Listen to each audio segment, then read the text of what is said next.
Assalamu alaikum, Aksa. Welcome, Sam. I hope you can hear me clearly. Yes, I can.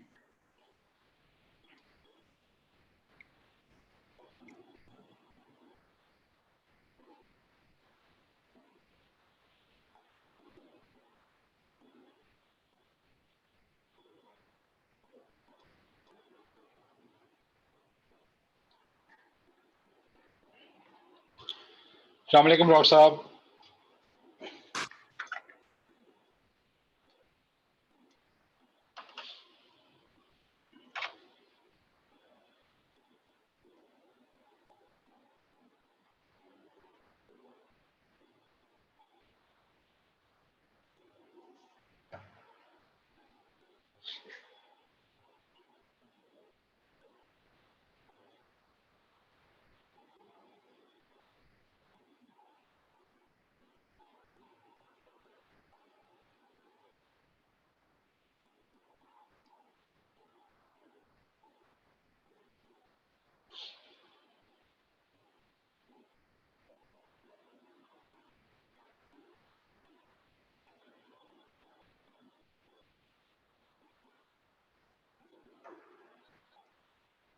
Aksa, just one question.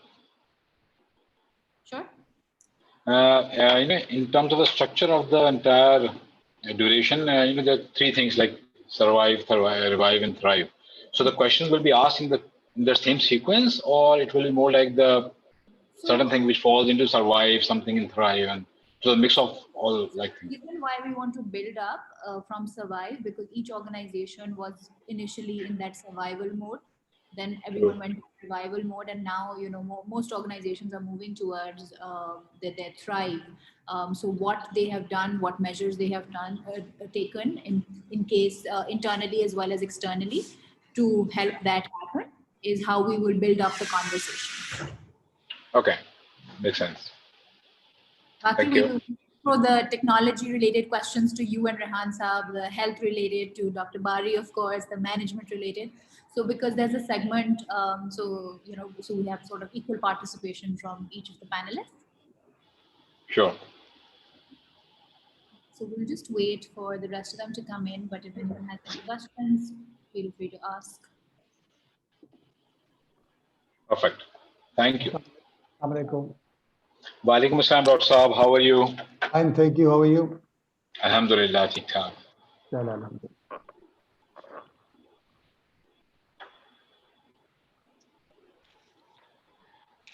Dr. Saab, unfortunately, we haven't met, but my son used to be your classmate of your son in Springfield. Okay. So, and he used to tell me all about those, it's about a couple of Okay, years back. okay. कौन से And then वो Springfield से, now he's in IBA in the 7th semester, so I think it's been for some time अच्छा now. O levels. must be my क्या नाम क्या बेटे का आपका? सरोज नाम था जिनका, Khwaja Saroj. And we used to discuss, and बल्कि आपके साथी होते थे Noman, exactly can't recall the name, Noman साहब एक और थे, उनके वालिद. He used to be part of your board also, जो शरिया के हिसाब से आप देख रहे होते हैं, ज़कात distribution तमाम चीजों का. He was a doctor himself. So his name, I actually can't recall his name, but his son was Noman. He also used to live in the same Gulshan area at that time. अच्छा. हमारा son Usman, मेरा Usman. Usman, exactly. I recall the name of your son.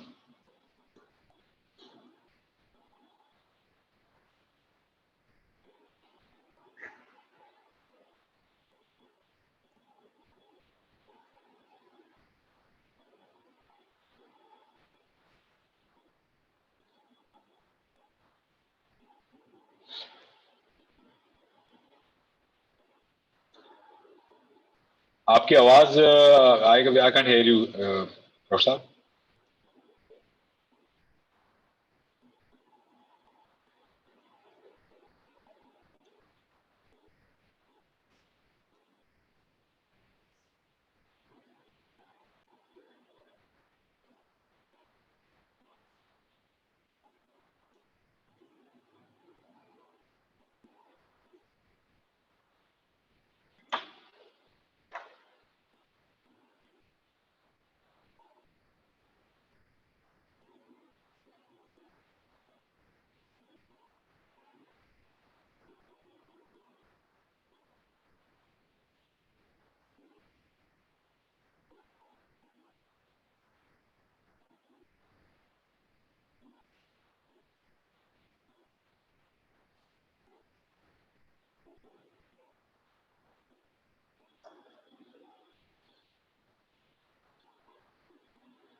Ji, Dr. Bari Saab, can you hear me?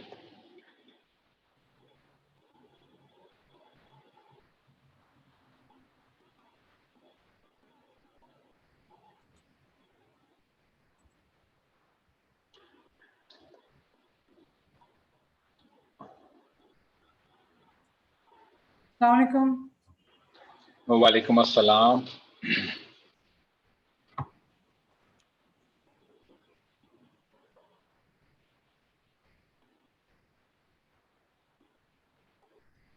Are we on time? Starting. Hopefully, yes. Aksa is also there, so Okay. I think I'm waiting for a Assalamualaikum, few more Aksa. panelists. Ji. We have quite a few actually. Assalamualaikum, everyone. I will have to leave at 5 or maybe around 5:15. I have another regulatory meeting which has sort of come up. So unfortunately, I'll have to leave a little early. So I thought I'll let you know. Bari Saab, Assalamualaikum ji. Bari Saab ko आवाज नहीं आ रही मुझे लगता. Yeah, I think they are setting up the system for him. So उनकी हमें जी. yeah.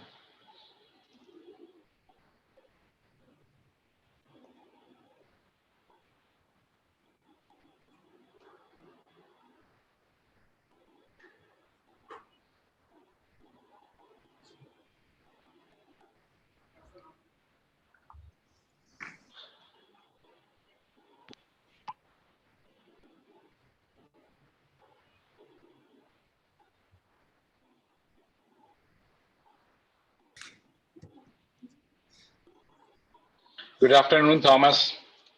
Good afternoon. Hi, this is Tanveer from United Energy, Pakistan. Good to see you. It's good to see you too. Thank you.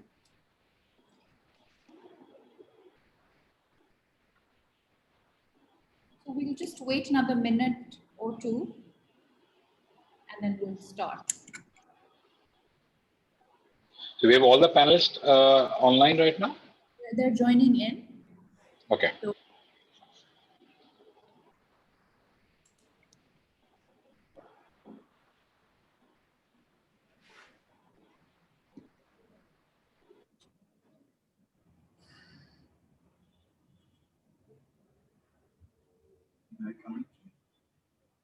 Yeah.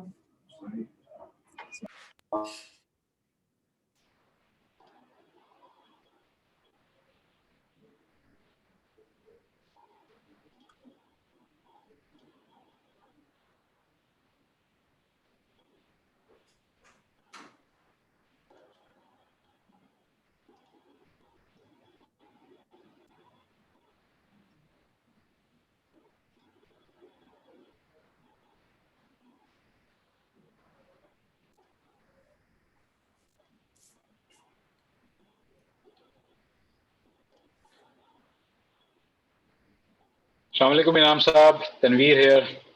वालेकुम अस्सलाम क्या रही तनवीर साहब Allah ka shukar, aap sunaye, how are you? How is the family? अल्हम्दुलिल्लाह जी अल्हम्दुलिल्लाह आप set है खान साहब सेट है सब मजे में Allah ka shukar, sab theek thaak, alhamdulillah. किधर हैं आप आजकल ओह यूईपी I am currently in the United Energy, Pakistan. वाह वाह वाह very good excellent hey guys Tom good to see you Yes, good afternoon. I can take this off I guess Yeah. anyway so what's the plan So we should be okay to start in another minute. We'll just wait for two of our panelists who are joining in. So Rehan and Great. signing in. We'll just wait for them. Excellent.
Sorry.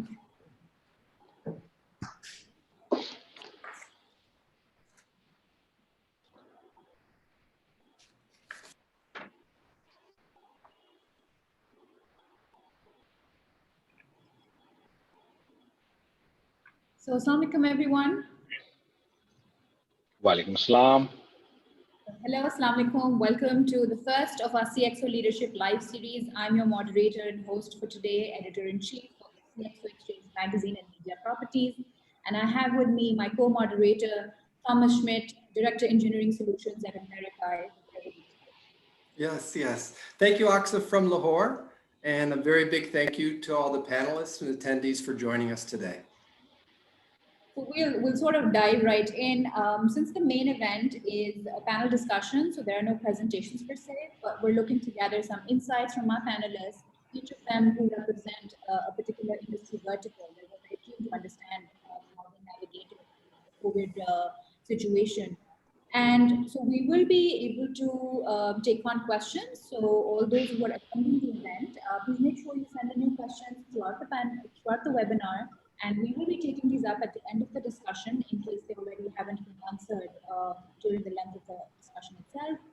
So make sure you're tuned in and we engage with our panelists for an insightful and interactive discussion. One of our panelists, Mr. Mazhar Valji, actually will not be able to join in because there's been a death in his family this morning. So we won't be having him on board, and Saira will be joining in around 4:30. So we'll sort of, keep that fluid. But we'll get the conversation going if we have Dr. Bari's setup completed by now. So Dr. Bari, I just wanted to check in if...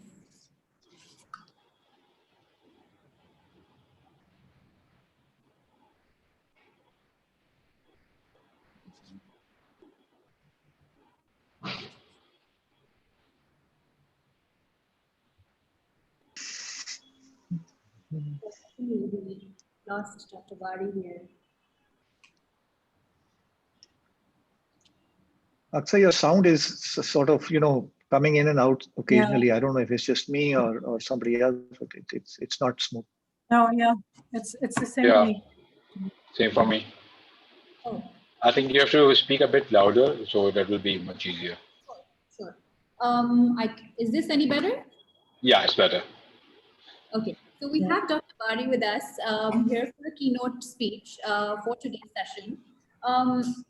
I'd like to introduce all our panelists for today.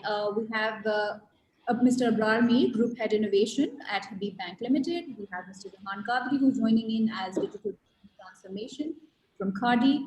We have Mr. Inamur Rahman, CEO Daud Hercules. We have Mr. Fajat Tanveer Salim, IT Leadership at United Energy Pakistan. We also have Ms. Alia Zafar, Group Head HR at Bank of Punjab.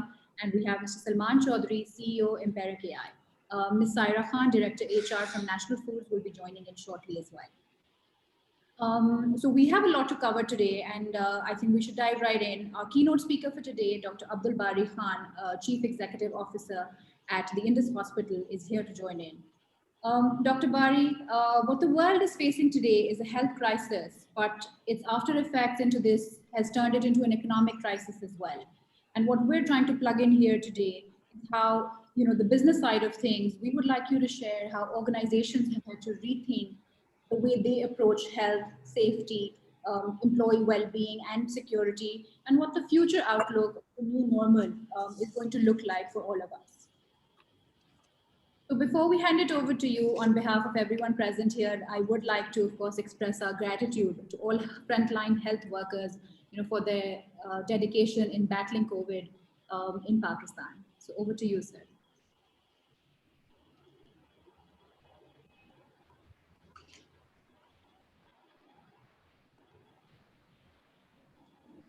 Dr. Saab, you're on mute if you're speaking. I'm not. I'm actually waiting for Dr. Bari to... I think his audio and video both are not there, so I'm not sure it's...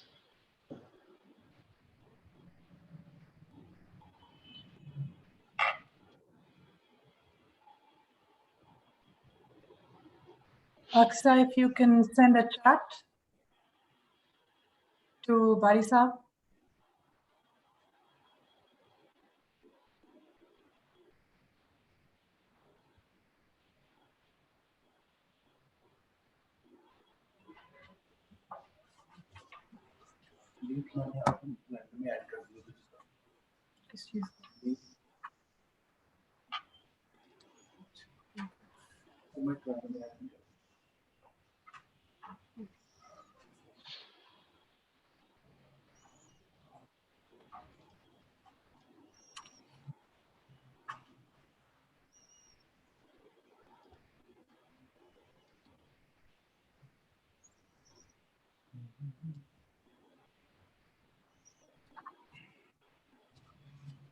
So how about Thomas, we dive right in. I think Dr. Bari is having some technical difficulties at his end, but I don't think we should hold up. We can take his keynote as a closing keynote, if that's all right.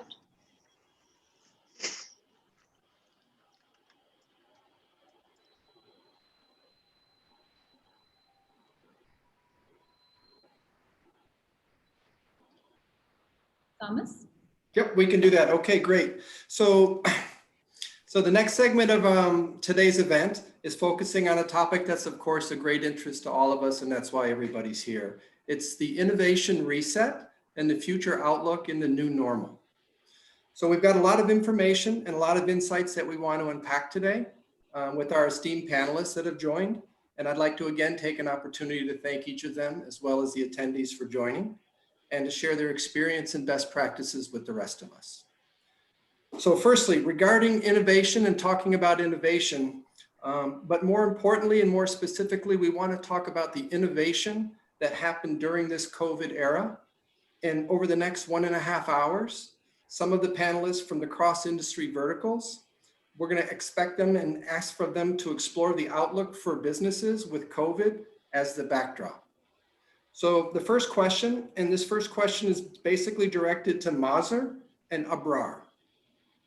All of us continue to fight this pandemic to the best of our ability to provide a safe, secure, and healthy ecosystem for our organization's most valuable asset, the human capital, while maintaining the momentum of delivering business excellence.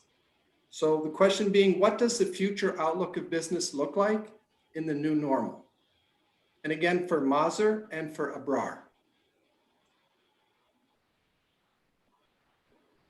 So, thank you, Don. I think it's a $1 million question. If I could answer it right, I would be probably a billionaire, not even a millionaire. Good. But I'll venture out to try and make a guess. I think one of the things that we have seen in this process is that a lot of us really underestimated our readiness to be able to go out and start becoming more digital in our way of doing business. We all kind of were very comfortable in our ways of doing things, paper-based, and a lot of human interaction-oriented kind of a decision-making, lots of in-person meetings and stuff like that. So one thing that we have learned from this experience is that literally overnight, we were able to move away from in-person meetings to Zoom meetings, and we all learned how to use Zoom. We all learned how to raise hands and how to go out and do various things with Zoom. What we also did was we all learned that decisions taken, approvals given on emails, on workflow systems are equally acceptable. You don't need physical signatures, you don't need papers to move around. What we also realized and learned was that at the peak, about 70% of our workforce were working from home. And we actually were asking people now that you need to justify why you need to be in the office and why you can't work from home. And that worked fine.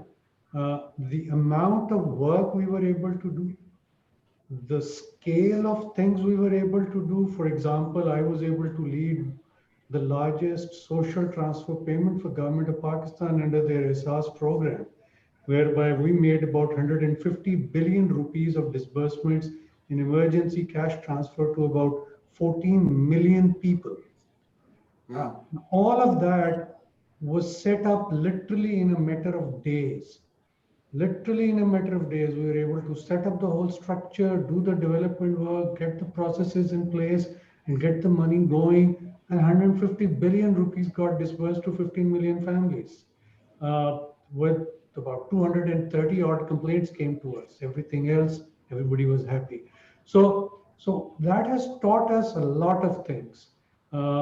And that's what we hope to be able to carry forward as an organization. And hopefully, I think that's what we're seeing increasingly when we talk to others around us, that people have recognized and acknowledged that being able to work from home, being able to work wherever you are, remotely, being able to engage via the digital engagement tools, being able to evaluate things, and being able to use these digital conversations, actually what we see also brought us to become a lot more focused, a lot more concise, a lot more time sensitive, a lot more appreciative of the value of others' time, and above all, extremely punctual.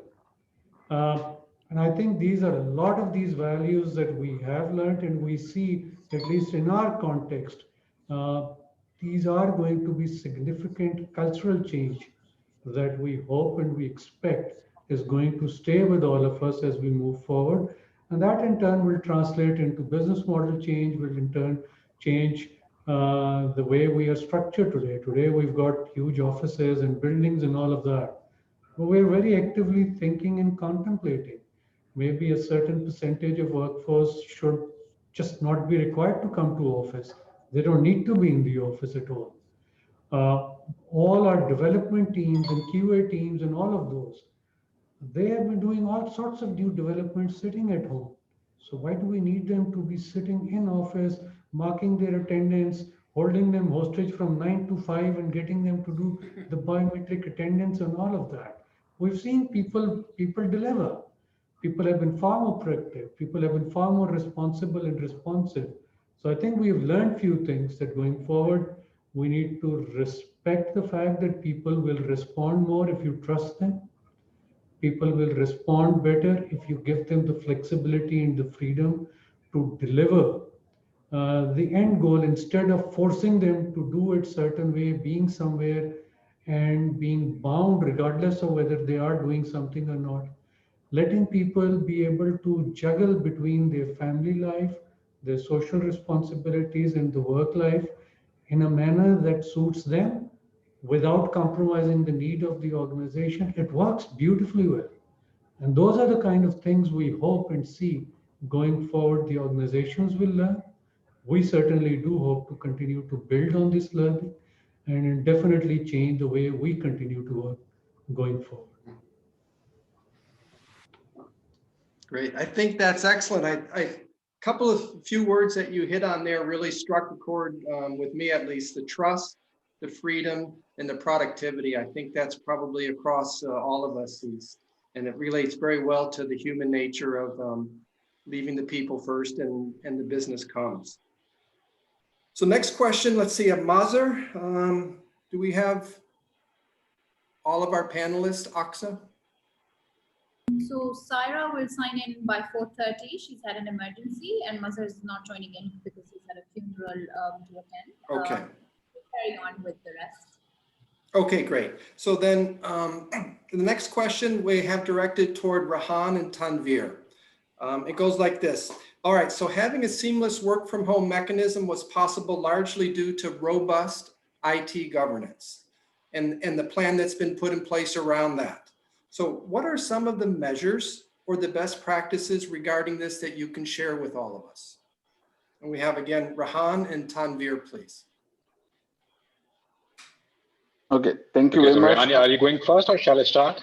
Sure. Yeah, you go first, please. Sure. Okay.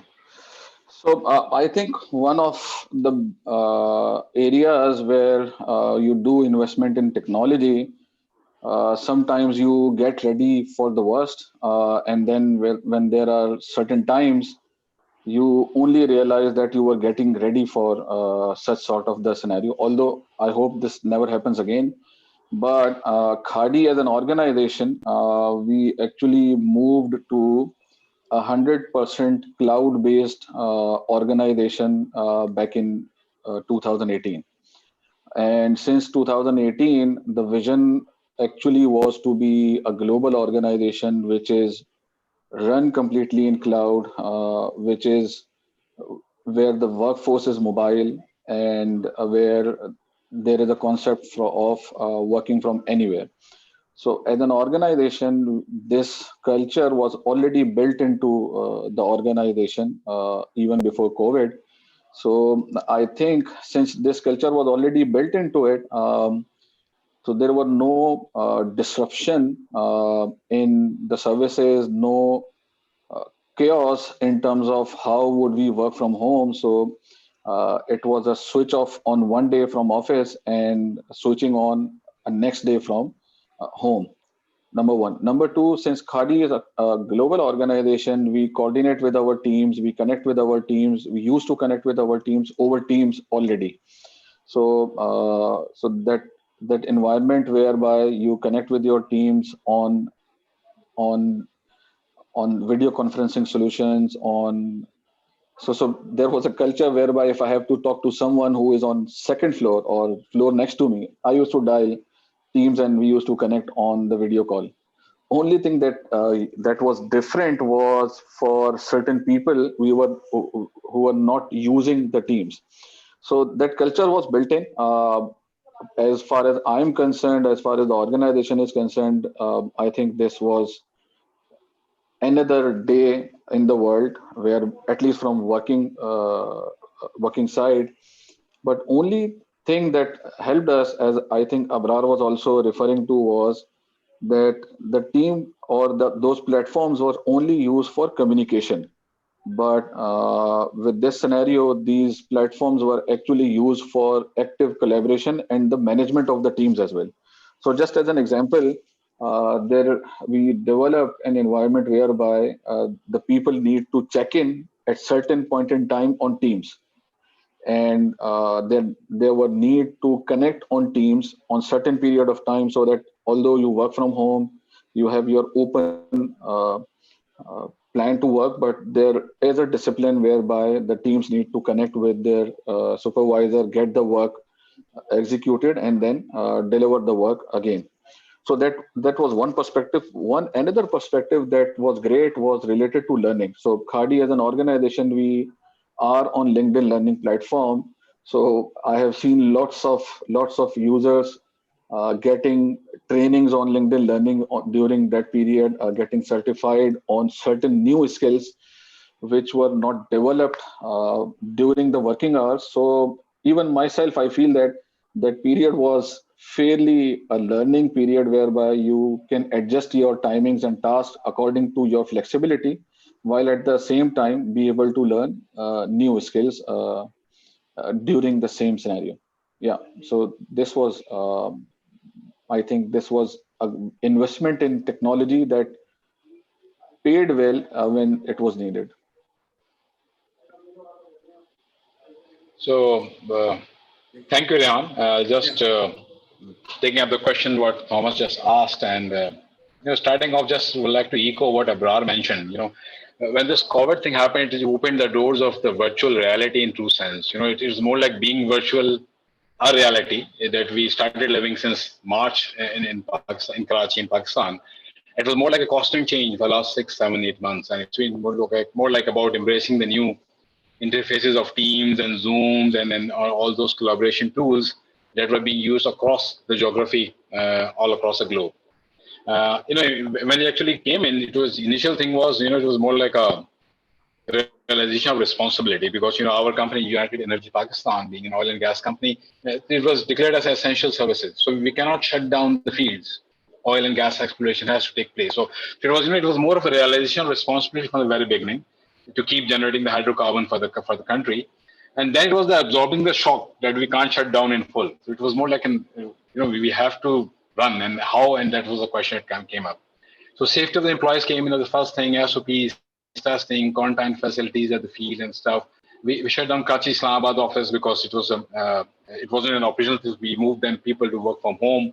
And again, that was the area where the first impact of that thing started to happen. What are the applications that you can run easily, and what are the applications that need to have people be in the office?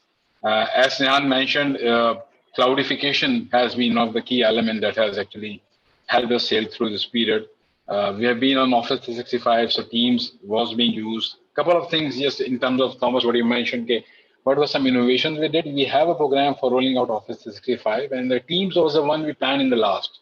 We started with the Outlook and the SharePoint and the OneDrive, and Teams was planned to India. So, but when this thing came in the March, we brought that thing up front because we thought it's something going to be of more value, and it proved to be that Teams become the life and death of the people working from home, apart from internet. Obviously, internet is something that is required by each and every one, but that is something that helped us a lot.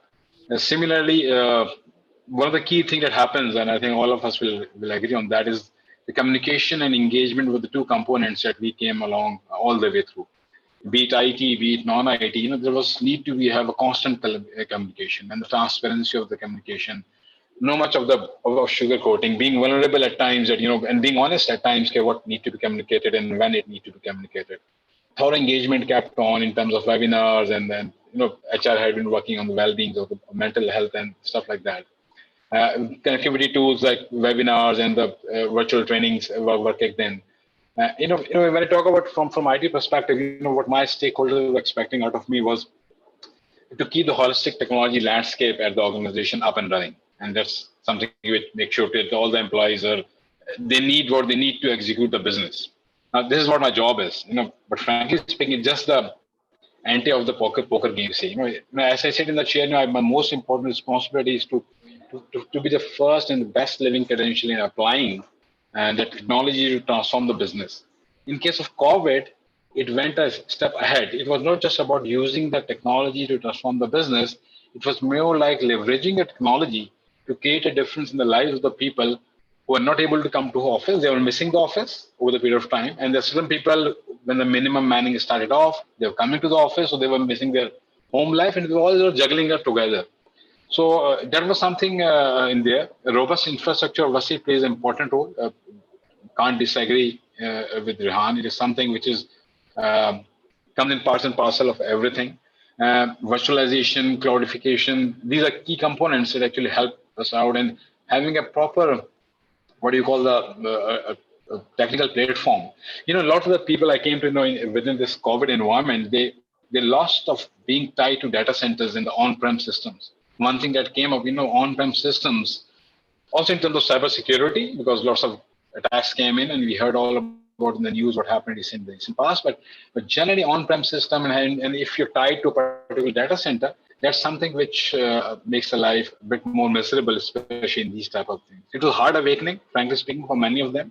And that's a part of the reason that we're discussing the cloud nowadays so often. And cloud is something which will remain a cornerstone for everything else that will happen in the technology. So there were realization in the company. We were on the cloud email, we were on the cloud tools, lots of them. It was more of a cloud journey going on.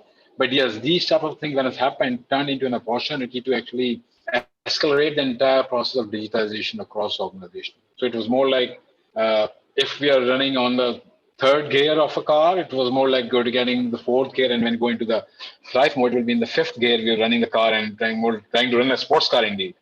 So that was more of thing, and something. And as you rightly mentioned, from survive we went to revive, and now we're getting to thrive, which is more like the readiness of the new normal, and that's where we are trying to get in. Eventually, as Abraj just mentioned, there is a realization across the globe that why do we need that capital investment on the land and the offices? Why can't few people work from home? Why can't few people work in a hybrid environment? And yes, it goes, I think, across all the industries, and that's a major change which is brought in. So picking up on that thread, which you said, the HR function has really been at the fulcrum of the response by organizations to the crisis. Health and well-being, job security, working, organizations like yourselves, also national workforce, unable to function now due to crisis. Sir, I couldn't hear you. Could you repeat yourself? Sorry, so I was saying that the HR function has really been at the fulcrum of an organization's response response during the crisis. When we're talking about health and well-being, we're talking about job security, we're talking about distributed workforce all around. We're talking about these challenges were still the prominent challenges, right? How did you, as those leading the HR function, and my question goes to both you as well as Ms. Alia, how were you choosing, as a people first, economic second approach during the first phase or different phases of this crisis? Alia, would you like to take it first? Right. Thank you, Saira. Thank you. And thank you, Aksa. I think in terms of employee experience, a number of challenges, of course, had been there. So when you look at the employee experience in the context of the kind of change that everybody was experiencing, especially I would say that there were phases, and you can actually graph these phases. And one of the component of the phases, of course, was in early, what we saw in January to March. There was a lot of resistance from the employees as well, because this was something which related very clearly to health and wellness, of course, and how we as people first were actually understanding what was going on. And after that, I think a lot of the employees from April to June felt a lot of challenges related to their employment continuation. So some of the major areas that HR needed to look at, one of them, of course, being part of essential services, we had to make sure that we had all our branches open. And we also needed people to be able to not only work, but work safely. So having all the components of safety being put in place, changing the work routines, reducing the number of employees who were actually present, taking it to a minimum where you needed to have the essential staff, but you also needed to have the rest working from home. This coming from an industry which by its very nature is very risk averse, that's banking, has been a mental challenge first for the management and for the BCP teams to go over. And of course, there were very real challenges of how do you give VPN access to employees when they're sitting at home, and there are challenges of risk related to that as well. And then, your working hours were reduced, one of the components. The number of people was reduced. The number of services provided was increased. And there were a number of areas which were added in this. So what we did was one of the key things which really helped the employees was having that confidence that they were not going to be laid off. Because this is something which happened in a lot of industries. And in ours, I think we were very clear on where we stood in terms of employees. We stand with our employees, and we are one family, so we need to be together. And we have to make it through all this. So that was one of the first components. And then, of course, we also went ahead and we actually dispersed 100 million as an extra bonus, which was a very specific bonus relating to COVID for all our frontline workers, because our frontline workers were really out there right at the peak of it. And we needed them to feel that we all appreciated the very fact that every day they were also like warriors going out and being able to face everything. And there were a lot of challenges, of course, in that. So having that, when you're going through this whole phase, and all of us have gone through it, there were challenges. So by the end of June, there was a very clear disengagement at a very personal level, going into that desperate or a valley of despair sort of component of mental health. And that's where you needed more support from everyone around you, because there was no one around. There was a lot of isolation. So having webinars, having the president go and face everyone on Facebook, actually have that conversation, starting those conversations where these whole component of caring for you, caring not just for you, but for your family. So we also added another component, which was really something really unique in our industry, And that was that we were not conducting COVID tests only for you and your wife and your children. It was really everyone in your family, everyone with you is covered, and we'll pay for it, but we need to have that component in place as well. And then, having that component of rationalizing what's going on, being able to be there as mentors, being able to say that we are all in this together, but we'll all sail through it as well, through these tough times, and we will make it through. So, and creating more and more, obviously, every one of us have gone through the digital component in terms of how quickly the transformation has taken place in the banking industry, especially towards the digital. It would have taken years, it has taken months to go in that direction, and I think everybody understands that very well. So holding hands is the first part of being there as HR, being people's person, and being there for everyone. Then providing them the security in terms of jobs, providing them a further incentive to be out, also appreciating them through rewards, listening to their concerns, adjusting the atmosphere, all the components of the real risk that everyone was facing in terms of security and safety and health and wellness, from psychological, psychosocial support and all these factors. So these multiple areas you had to manage and look at, and manage not just that we are taking care of one thing which comes to it, but much more proactively. So going forward, a step forward and 10 steps forward, and this has been the approach. Thank you. Thank you, Alia. I hope I'm audible. Unfortunately, we are still in the SOP mode, and there are two other people sitting close to me, so I can't take off my mask. Otherwise, there's a fine of 5,000, and I really don't want to incur that fine. You're very audible.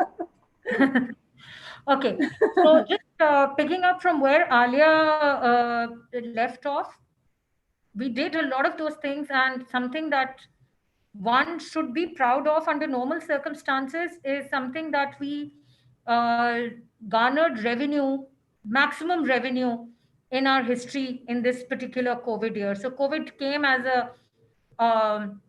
I wouldn't call it a blessing, but it was a new way of working. So more or less, organizations that have fared well have followed the same kind of trajectory. First and foremost, companies that had invested in information technology infrastructure reaped the benefits. Secondly, aligning the partners, so including the banking sector, because had the banking sector not been as robust, I don't think we would have fared so well. From payments to vendors, from procurement, from payments abroad, and salaries. So one of the things that we ensured was that salary was not delayed, not even for a minute, from the normal trend that we had. We had also introduced COVID-related allowances, because for us, there were two kinds of workforce. One was within our factories because we were essential food items. The other was our sales force out in the market. So our sales force was exposed to the extent that they had no support covers. So every time, and we did face certain, I wouldn't call it government, because the government had made the concessions. However, trickling down of that information down to the police station level was proving a little difficult. So we did have some of our employees picked up by the police, arrested for a day or a night. So a lot of work from the PR and the government relations and the head of security went in to ensure that our vans were not stopped, logistics was not stopped. We did the initial, so we divided it into 3 phases. Immediately when the lockdown happened, prior to the lockdown, we had imposed the SOPs, but work was as normal. Our biggest chunk of workload, and we did not reduce the hours. In fact, people worked overtime of their own accord. So while the benefits of information technology were realized, Tanveer has an idea of what National Foods has been, because he's been one of the pioneers to start the journey. But it came as a bane for a lot of us because one team would shut down and the other team would set up. So our work hours started from 8:30 in the morning to 11 and 12 at night. We were producing round the clock. So COVID allowance was there. Being a food company, we ensured that there was free food for anybody and everybody who was on our premises. There were bonuses. There was a salary increment. And the bonuses were for all the people. So we had our quarterly bonuses, we had a variable pay, we had COVID allowance, then the SOPs, then the testing services. Plus, what we did was it helps if everybody is targeting the same objective. So we set up a COVID fund where every penny that an employee contributed, the company matched that. So that set the wheels of motion in terms of people associating with the overall environment outside. And every time that a sale was made or a unit was produced, the person felt that connectivity with what is happening in the country and how they're contributing.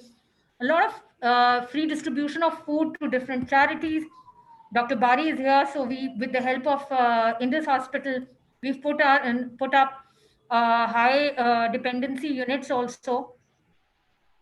So the objective is not just COVID; it was to sustain the efforts that we were making, and of course, put in policies of work from home. We had an agile working policy, but we realized, but the hesitation was there that how will people work? Will we be as productive?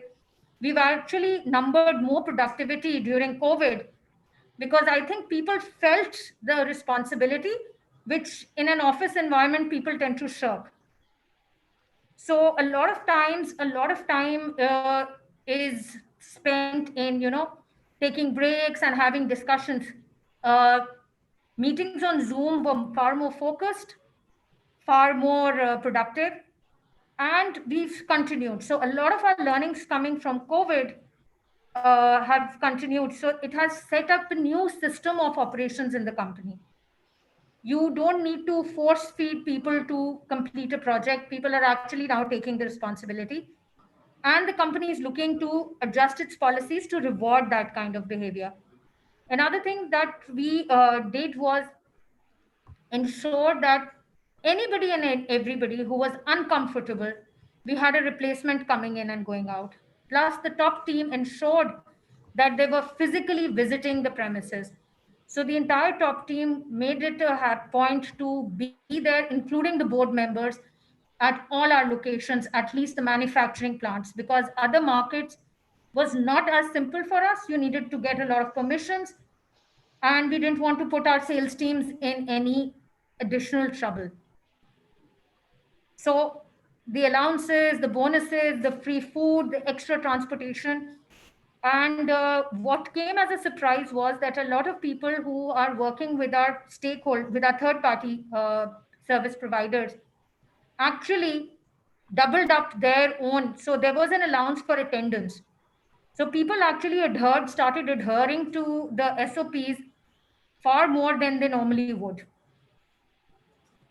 And there was constant communication in terms of how well the company was doing, so that people were assured of the fact that there was going to be no job loss. Saira, you made a point about consulting with Dr. Bari, and initially that's what we were trying to get him to talk. He's here with us, and I'd like Dr. Bari to take this up. A lot of businesses, they had to have their health safety in plans in progress. They had to have a health as well as business continuity side of things. But while we're sharing the business side of things, Dr. Bari, I'd like you to talk about how COVID has had organizations rethink how they approach health, safety, and security, and in keeping that in mind, what the future outlook of the new normal looks like. Can you hear me? Yes, we can. Okay. So, because I can hear you, but I cannot see you because you are all. Pakistani nation is a very peculiar nation. In the normal days, we are basically disintegrated. But when in pandemics or any natural calamity, we are united. And with this, we saw in this pandemic also. the corporates came over, the general public came over with rations to be distributed, and we had to basically at Indus, what we had basically was the quality and the other thing, which was the quality, and the other thing, which is basically is our IT setup. So we were fortunate to have a negative pressure areas which we dedicated for COVID unit. And we started working, we established a 20-bedded COVID unit. But as the pandemic increased, the wave increased in mid-June, the situation, the infrastructure, health infrastructure of the province of Sindh was bad, rather all of Pakistan was bad. And we wanted to add up more beds. So we from 20 to went to 80 beds. And for that, we needed support for HDU, National Foods, then Angro Food, then other organizations came forward. And we were able to raise our numbers of bed to 120. And then we established a container base around almost about 50 bedded unit, which is now, we have now moved all patients to, as the patient number is going down, we are there. So the collaboration, and people were asking us, the corporate were asking us the SOPs, we were sharing SOPs with them for the well-being of their workers also. And we were providing testing services to them also.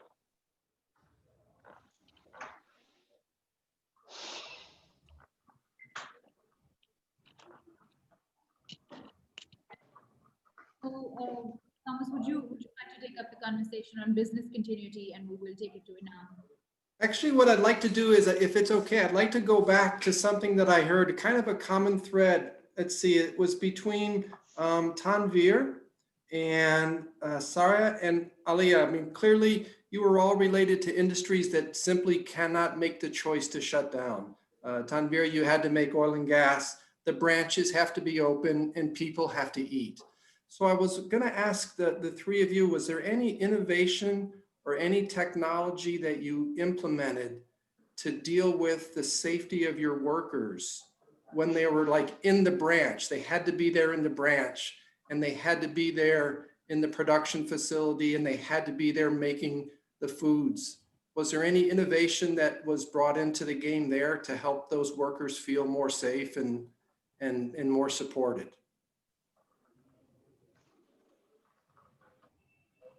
So who's going first? Yeah, that's everybody's wondering about that. Sarah, maybe. Tanvir, you please go ahead. So I think this is a very valid question, Thomas. And I think when we talk about innovation, generally first thing that comes to our mind is normally putting up some new tools and gadgets in there. The very first challenge that we have to face was to reduce the exposure. And when we say we cannot shut down the fields, which means the fields has to operate, which means the people has to come, rigs has to operate, the oil need to be taken out, gas need to be taken out from the wells. And it do require not just the number of people who are there on a permanent payroll, there are lots of contractors and the partners who are working on the field as well. And we have to make sure that all of them are actually following those SOPs and making sure that those things, starting from their how they take the food, up to how they interact, how they meet. And in the Pakistani culture, meeting and handshake and hugs are part of not just our culture, it's also part of some of the values that we carry. And it was too difficult for the people to restrict themselves when they come up together and you don't shake hand, you don't go closer. So lots of trainings went on in that part. Lots of, there was a constant reminders, methodologies in terms of webinars and virtual meetings, not just in team meetings taking place with the smaller groups, but also across company level. There's been a constant communication coming in from the leadership team, and specifically talking about these specifics like, initially there were days when things were not very clear what to do. There were times when the people were discussing we should keep the shoes outside the house. And there were times when they realized, it's not that thing. We need to have three key things that we need to make in place: the mask and the washing of the hands and the social distancing. But we have learned those things over time. And during those days, lots of innovations were coming up. Lots of newer ideas were coming up. There was, we used to have a daily crisis management committee meeting take place daily, even on Saturdays, Sundays, Eid, holidays, and where we were reviewing the data coming in from the various sources. So we were just not just data coming in from the official resources. We were trying to get the data from the hospitals also. We were engaged with the Innes Hospital, and just getting what are the number of beds available in case the pandemic goes beyond the limits where we're seeing it. Similarly, the news coming in, and even frankly speaking, we're getting the data from the graveyards also. Those gorgons, we call the person who put the dead body into the grave. We used to get the data from those gorgons to actually know is the numbers real, where the number of deaths are happening with the same pace as is being reported in the media and the various other tools. So there are lots of ways of cross-check and analyze those data. There are lots of graphics, a lot of analytics going on at the same time, wherein we're able to churn down the data, whether to get the noise out of and filter the noise out of the real voice.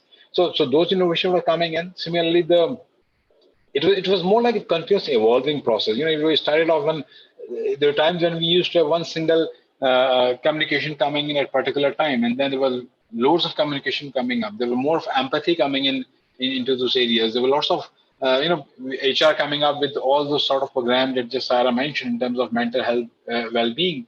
They need to be done. There were doctors being called in. There were physiotherapists being called in and giving those lectures in that. So those technology actually helped in terms of connecting the global teams together as well. There were people coming in from the abroad and telling us, okay, what are the do's, what are the don'ts, what are the learnings, especially for the people from those countries where the pandemic has actually passed through, and we were the late entrant into the thing, and we were waiting for the spike to happen. Like the same way, like currently we are getting into the second wave, and we're still struggling whether it's in there, it's not in there, and there are always. I still recall there was a time when the question was started coming up, whether the doctors are telling the right thing or not. There was a lot of press conference came in. Dr. Barisov himself was been there, and he was telling, why should we be telling lies? So, as a culture, when Dr. Bari mentioned as a culture, we do come up together when the pandemic happens or when the crisis is happening. As a culture, we also don't trust anyone.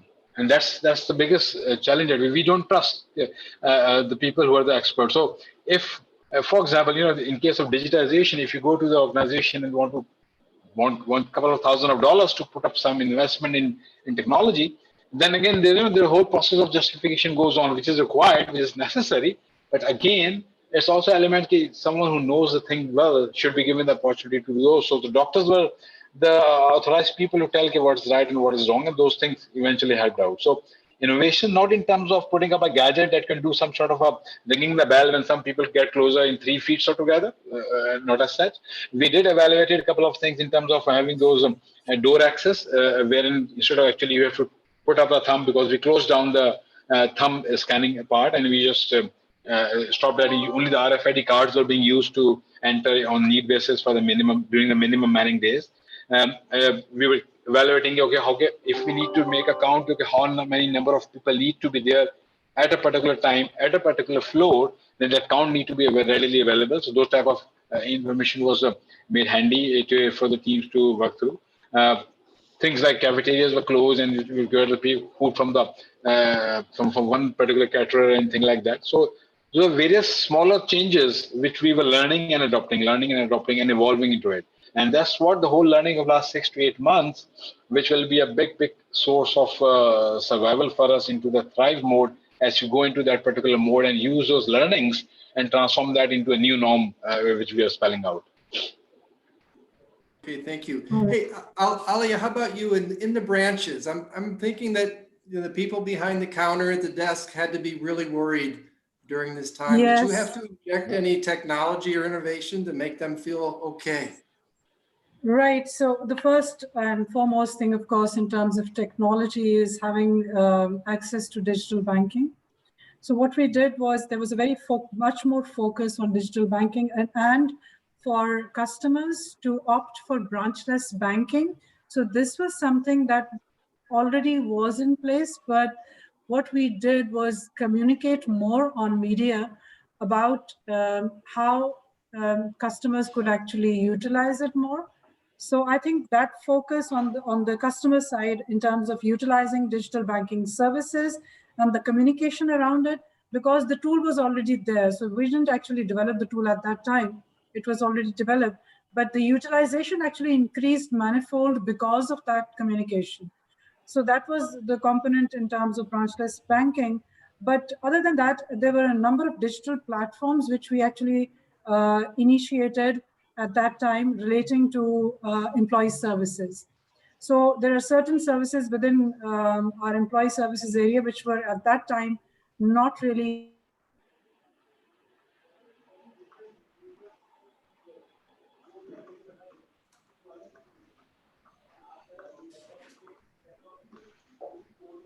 I think we lost Alia. Yeah, I think the ski freezed as well. Yeah. Yep. Lost her video too.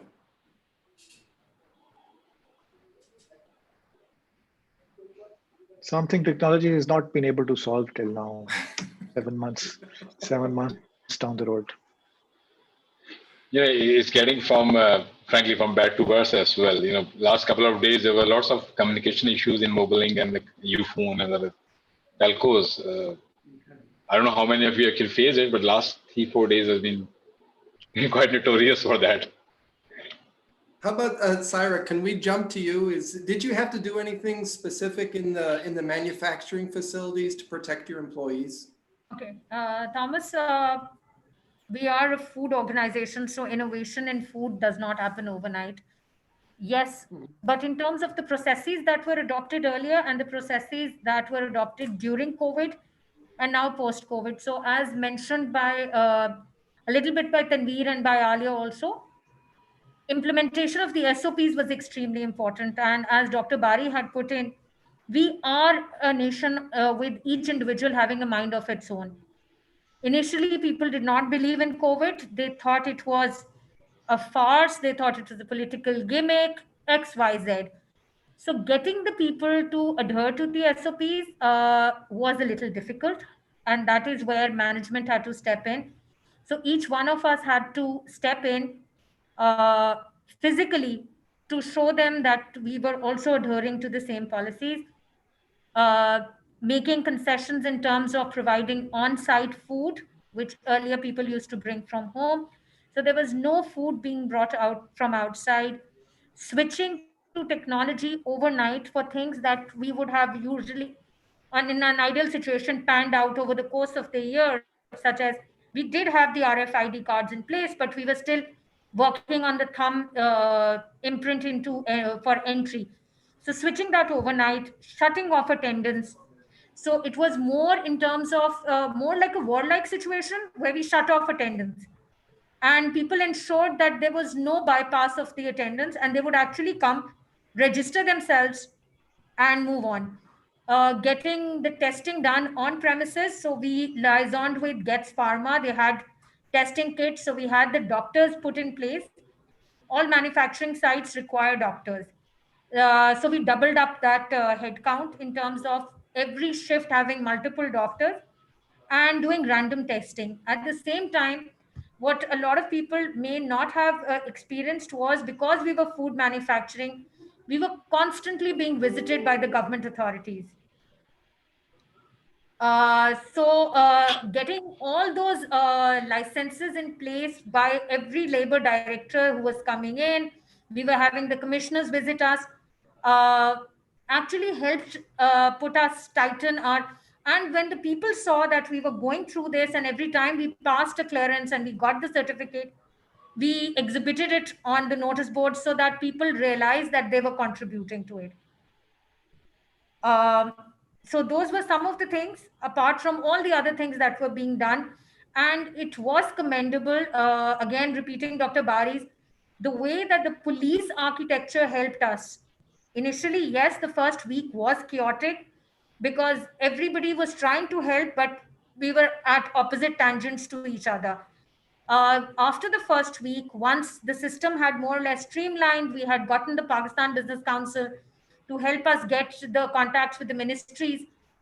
The local police was a tremendous help. So every transport vehicle that was commuting either products or personnel was supported. There were road blockades. The police of that area would ensure that our factory buses, our factory employees were escorted, even where there were instances of protest. So we are very, very grateful to the government authorities. And in Gujranwala, the police commissioner, local commissioner helped us distribute food also. So actually the police spared their policemen. After duty, they would go with us into the villages and ensure that everything was documented. And for every visit that was being done by the government authorities, the police was there to support us.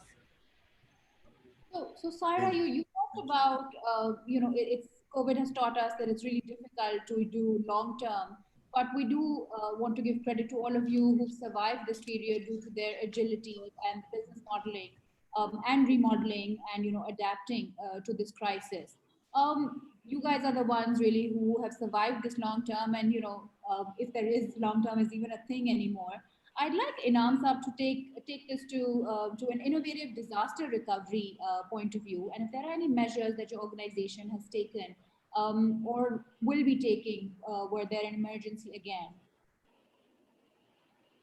Thank you, Aksa. First of all, honestly, I wish it doesn't happen again. But one thing that we've learned through all of this is that the worst is possible, and it's possible within our lifetimes. And what has happened once may happen again. I think we have got the experience of China, where we have had SARS, and then we have had MERS, and then COVID-19. So these things seem to be around us, and I guess there has to be a grudging realization that we have to live with these things, and we are in it for the long haul. And I think that's something that's very important for us to internalize. This is not something that's going to go away just because we wish it to. And whether we have a vaccine, whether we have X, Y, or Z, I think we better get used to this life. Now to your question, I think, we thought long and hard about it, and the whole question was, what is this disaster recovery, and what is this business continuity? And so what's our most valuable resource, really? I mean, it's not the data, it's not the information, it's our people. So when we start to look at it in that perspective, then and I really love what all of the panelists have said about how you've really taken care of the people in each and every one of your organizations. And I guess that's what makes all these organizations so special in the first place, that you put people first, always. And so I would just say that the biggest question that we started asking ourselves was that, there are backups for technology, move something to the cloud, have offsite this thing, have business continuity plans, et cetera, et cetera, et cetera. But what do we do with people? And what do we do for backup of people? And that's a really tough question, because I'm quite happy losing a computer system, or my system crashes. I can live with it. It's maybe an inconvenience for a day or two when the backup comes in. But Khasta, you lose somebody in your team. That's bad. I mean, that's seriously, that to me is the worst case scenario. So we said, yeah, but this is life. People, it's an unfortunate reality of life. Pandemic or not, we will lose people. Pandemic just sort of accelerated the whole thought process on that. And we said, okay, so if our most expensive and valuable, and I hate to use the word resource, but the most valuable thing that we have, or the thing that we value most, are people, then what do we do? I mean, clearly we have to invest in the health of people. We know that there is enough empirical evidence now outside Pakistan also that people who've got good health, physical and mental health, have actually been able to survive this slightly better than others. And I've got Dr. Bari and others who are much more qualified to actually speak on that. But this is what we see. We've seen that even in Europe, etc., barring the age thing, people who got predominant pre-existing conditions, or who are just weaker in constitution, have been much more susceptible to such a thing. So let's think about it in a sort of a larger sense, and we say, oh, we've been focusing is on people coming on time and punching in and then logging out and all of that, and how they're performing. No, we have to think much beyond that, which means that we have to take care of their physical health, and we have to take care of their mental health, and mental health especially, and not just mental health of the people, but of their families, because if there's any imbalance in the force, as we see, it does impact everybody else. Somebody unhappy, unwell at home, it impacts everybody. So the realization is that this is not a static machine or data that we are talking about. We're talking about people and families and the whole social structure. So the responsibility side has certainly become very, very big from where we were. And once you start to sort of step back from the daily concerns about Zoom crashing and internet cable being disconnected under the sea somewhere, you realize that there are much bigger problems. So for us, it's been, how do we ensure the well-being, the wellness of our people? And B, Khuda na khasta, if there is something that's going to go wrong, which is beyond our control, then we need to have better succession plans, for example. That's not the only thing, but better succession plans, more multidisciplinary training. Leadership skills became more and more critical. So what we did was that we actually thrust people into leadership situations. And I'll differentiate between leadership positions and leadership situations. We put them into leadership situations. So there is a crisis management committee. The crisis management committee is not headed by the chief executive or by a C-suite person. The crisis management team is actually, even a TH is headed by a mid-level manager. And that guy has done the most phenomenal piece of job. I couldn't have done it, honestly. I just couldn't have done it. I probably don't have the capability, the empathy that he showed, and everything. So it was a lot about putting people in leadership situations, and you find out how people perform in such times of crisis, because this is a time of crisis, and these things will keep coming up. And once we said, okay, so we've got something going on the people situation, and then we said, okay, so what about technology? Yeah, we practiced with Zoom before. We'd actually shut down before before the country actually shut down. So we'd been practicing with Zoom and work from home, etc., etc. But what we found out very quickly was that this is a luxury. This work from home. This is a luxury that works for people, sitting around this conference or attending this webinar. For most of us, this is just not possible. I mean, let me give you a simple example. We've talked about, literacy, work from home, kids going to school from home, working on their computers and tablets. The numbers from Punjab. There are 30 million people in the Punjab public education system, 30 million children in the Punjab public education system. There's only 1 million kids in the private school systems. And what do we hear about? It's how the private school system is doing, and the private school system is doing that. No, what about the 30 million kids who can't even go to school and not get an education at home? Well, who's going to get them a smartphone or a tablet or whatever? I mean, it's just not going to happen. So the whole argument is that, when you start looking at these things, you have to think perhaps slightly bigger than your own office and everything. But since this is a lesson that we have learned, so I'm very happy to share these lessons. But in our office, what we found out was that 20-30% of our workforce, especially the ones who were in admin and support roles, did not have smartphones, or did not have any possibility of connecting to a Zoom or something like that. So we went out and we gave smartphones to a bunch of people. But that was also possible for a small company, 100 odd people. You can go out and give smartphones to 20 people and not really dent the budget, etc. But that allowed us to stay in touch and stay in communication with everybody. But when I try and scale it, and I see the size and of the challenge and of the issue, we came to realize that working from home is not really sustainable for most of the people. It's okay. We can talk about it. It's privilege of the privileged, but it's not really going to work. And what we have to see is, how do we get people back home, back in the office very, very, very quickly. And we'll talk about that at greater length. And then we've been doing some scenario building and some things to figure out what are the various kinds of crises that can happen. So, and we're now looking at a much broader range of crises, including wars and larger catastrophes, etc. So there's a lot more work going on in that sense. I think people who are really involved with technology are perhaps better qualified to respond to what can be done with technology. But I would just wanted to talk about the human element. Thank you. Thank you. I think that is the core of even our discussion today as to how we're really placing people. Everything has to be people-centric, and technology and everything secondary.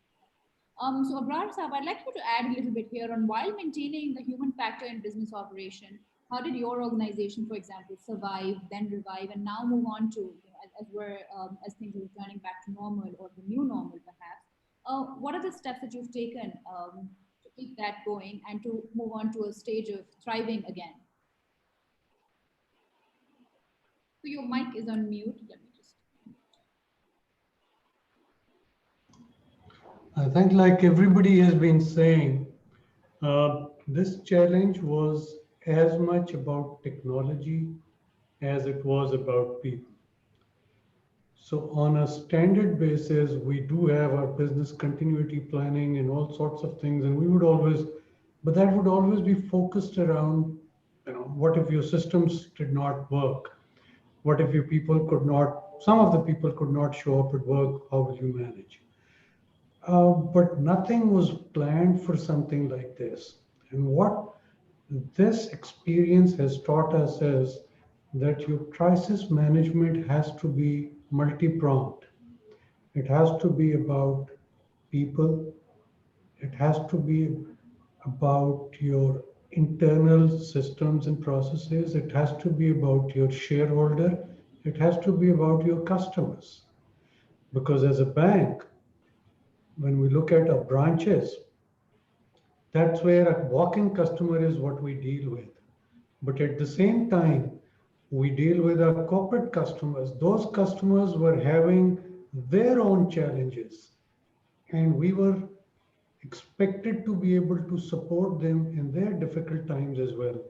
The regulator was coming in asking us to work with the corporate entities to support them in terms of their salaries for their staff, rescheduling of the loans, etc., and all of that. And all of that work had to be done again by our people. And we had to enable them to be able to do that without forcing them or expecting them or asking them to show up at work. And all of them had to be done against certain deadlines that the government and the regulators were putting out for us so that the industry could continue running. Industry did not have to go out and lay off lots of people because they had to service the debt that the banks had given to them. So for us, it was a challenge from multiple dimensions. And a lot of learning that came to us was that, when you say that people need to stay at home, then you need to enable them. So we ended up buying about a few thousand laptops that we had to give to people so that they could stay at home and work. We had to enable more than 1,000 VPN connections so that they could connect with us securely without risking the sanctity and the integrity and the security of our platforms, etc. We had to engage the services of doctors, hospitals. Our crisis management team every single day would keep track of every single employee in the bank. If they were affected by COVID, if they were, then we would connect them with the doctor. We would reach out to the hospitals and make sure if they needed to be hospitalized, they were taken care of. We had to think of, okay, if that means they're going to be having to take days off, then give them the comfort that, these days off will not be docked against your leaves. We had to also think of that their loved ones could get affected by COVID. So we came up with interest-free loans so that if their family members needed to go to hospital, because the hospitalization cost was very expensive for COVID treatment. So we immediately came up with those kind of things so that, again, people had that peace of mind. So what the learning was that it's not just about technology. It's not just about putting some systems. It's not about just getting a crisis management team together. It has to be multi-pronged. It has to be thought of with a lot of empathy from your customer perspective, from your staff perspective, from your corporate customers perspective as well, who in turn have their own other customers. So indirectly, what we were doing was also going to impact lives of tens of thousands of other people who were employed by other industries out there as well. And we had to make sure that we were able to deliver for them, without putting our own people at risk. So creating awareness among the staff, uh, enabling them to be able to work from home, encouraging them to not to come to office, uh, creating awareness among all the supervisory level that it's not important to force people to come to work. It's important to see what they're delivering, what they're able to deliver. So a whole thought process had to change. You had to become far more empathetic about people. You had to think about your processes. You had to think about your policies. You had to think about technology and not spend a lot of time worrying about your expenses, because at that time it was more about doing the right thing by the people and enabling the people and worrying about the costs later on, because the cost of an IT equipment can be recovered over a period of time, but the cost of lives is not something that you can recover. So that decision had to be made very quickly. So I think it was all in all a very enriching and enlightening experience for all of us. Uh, and we definitely hope that we're able to carry on with these learnings going forward. And we do bring certain fundamental behavioral changes that we were able to exhibit here and not just forget about them as things get back to being more normal. So, Dr. Bari, is there anything you'd like to add to this? Dr. Bari, you're on mute. Very well said by Abrar Saab. It's the people, it's the life of the people, and you have the safety and security. Being in the healthcare sector, we were on the frontliner. We were not the frontliner. Rather, I always used to tell that we are the last line of defense. The frontliners are the people, the public. They have to behave. Unless they don't follow the SOPs, all load comes to the last line of defense, which is the healthcare workers. And they knew they were in the midst of the situation where they were dealing in a COVID unit. They are all prepared. They are covered with PPEs, but there's not a lot of the virus in that environment. So, and they knew what are the consequences of they see people dying in their hands, and they knew what is the end result of it. So taking care of them, providing some recreational activities to them, and then also giving them mental support by the psychologist, and also giving them some incentives also. So, and fortunately, we had many, about 300, more than 300 employees of Indus Hospital got infected with COVID, but none of them cashed from the hospital. They got from the community. So where they were relaxing their SOPs, mingling with other people. So one other thing which I think so, and the support of the corporates, because the food industries, the McDonald's and all, they also came up with all sorts of their products and providing to the healthcare workers. There was I think so, the first patient was there on 26th of February, 8 p.m. And I got a call in the 8 a.m. in the morning from the CM house that there is an emergency meeting of the task force regarding COVID. And during that meeting, they were able to, within 12 hours, they were able to trace the contacts of the person. They got hold of the visas issued from Irani embassy for last 3 months. And that was a pleasant surprise that, as Saira also mentioned, that the police helped them. For the first time, I saw the administration working, the police working, everyone was working. And we used to have a task force every single day from 27th of February, 7 p.m. in the daily till March, mid-March. when we started COVID, the lockdown. So it is the people. So you have to, and delegation of the power to the different level of leadership.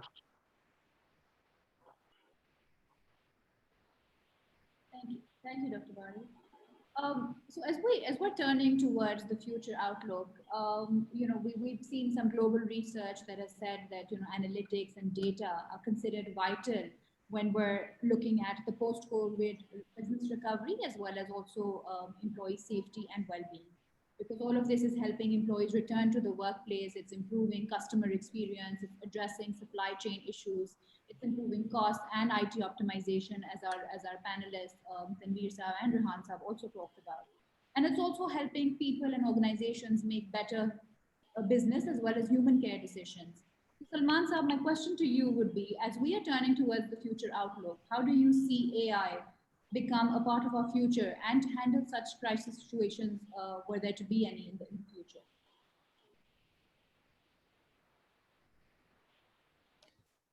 Thank you, Aksa. I first of all would like to say I've really enjoyed hearing all the speakers talk about the challenges that they faced and how uniform the view has been about what's most important, which is the people. I think with regards to technology and how technology can benefit, and particularly AI, we've heard a lot of the panelists talk about how this crisis helped hasten the digitization or the digital transformation across their organizations. And that's something that's been seen all over the world, not just in Pakistan.